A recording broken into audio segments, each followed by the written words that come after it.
Praise the lord. ప్రభుకి మహిమ కలుగును గాక. బాగున్నారా? ప్రభు కృప మీ అందరికీ తోడైండును గాక. ఈరోజు దేవుని వాక్యాన్ని చదువుకుందాం. హెచ్కేల గ్రంథం 36వ అధ్యాయం 26వ వచనాన్ని చదువుతున్నాను. నూతన హృదయము మీకు ఇచ్చేదను, నూతన స్వభావమును మీకు కలుగజేసేదను. ఆమేన్. హల్లెలూయా. దేవుని బిడ్డలారా, మీలో చాలామంది కూడా మీ కుటుంబం కొరకు, మీ పిల్లల కొరకు, భర్త కొరకు, భార్య కొరకు, తల్లి కొరకు, కుటుంబ సభ్యుల కొరకు, ఎవరి కొరకు మీరు ప్రార్థన చేస్తూ దేవుని సన్నిధిలో వేడుకుంటున్నారు. అయ్యా, వారి బండలాంటి హృదయాన్ని మార్చండి, రాతి హృదయమును మాంసపు హృదయముగా మార్చండి అయ్యా.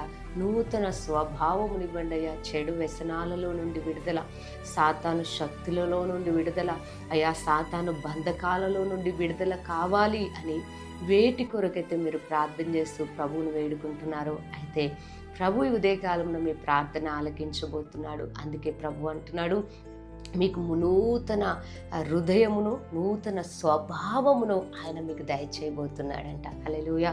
ఒకవేళ వాక్యాన్ని వింటున్న మీలో కూడా కొన్నిసార్లు ఆయనకు ఇష్టమైన వ్యక్తిగా నువ్వు జీవించలేకపోతున్నావేమో, పరిశుద్ధంగా ఉండలేకపోతున్నావేమో, పవిత్రంగా నీ యొక్క ఆత్మీయ జీవితాన్ని పరిశుద్ధంగా నువ్వు కొనసాగించలేకపోతూ కొన్నిసార్లు బాధపడుతున్నావేమో. అయ్యో, నా తండ్రికి నచ్చినట్లుగా నేను జీవించట్లేదే అని బాధపడుతున్నావా?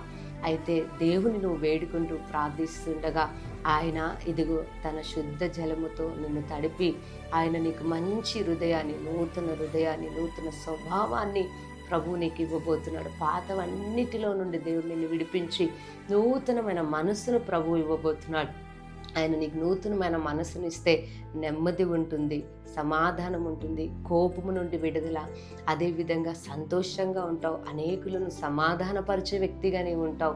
నీ కుటుంబంలో కూడా అలాంటి కార్యాలు చేయగల దేవుడు. కాబట్టి రాతి హృదయాన్ని మార్చగల దేవుడు మనం ఆరాధిస్తున్న దేవుడు. కాబట్టి ఈరోజు నీ విషయంలో కానివ్వండి, మీ కుటుంబ విషయంలో ఎవరి కొరకు మీరు ప్రార్థన చేసినా దేవుడు అంటున్నాడు, నేను నీకు నూతన స్వభావమును, నూతన హృదయమును నేను మీకు అనుగ్రహించబోతున్నాను, దయచేయబోతున్నాను అంటున్నాడు. కాబట్టి మీ హృదయంలో ఉన్న వాటిని అన్నిటిని దేవుడు తీసివేసి మిమ్మల్ని పరిశుద్ధపరచబోతున్నాడు. ఈ మాటలను మీ ప్రభుని స్తుతించండి. మీ కొరకు చిన్న ప్రార్థన చేస్తాను. సర్వశక్తి గల దేవా, మీకు వందనాలు. అవునైనా బండలాంటి హృదయంతో ఉన్నవారు ఉండొచ్చు అయ్యా. చెడు వ్యసనాలకు బానిసైపోయి బాధపడుతున్న వారు ఉండొచ్చు. వారి కొరకు నాయన ప్రార్థించినప్పుడు నూతన హృదయము, నూతన స్వభావము నేను ధరింపజేస్తాను, ఇస్తాను అంటున్నావు ప్రభువా. ఎంతమంది బిడ్డలు ఇదే కాలం నీ మాట నమ్ముతూ నీ కార్యమును చేయమని అడుగుతున్నారు. వారి జీవితాలు, వారి కుటుంబాలు అద్భుతము చేయమని యేసు నామంలో ప్రార్థిస్తున్నాను తండ్రి. ఆమేన్. ప్రభు మిమ్మల్ని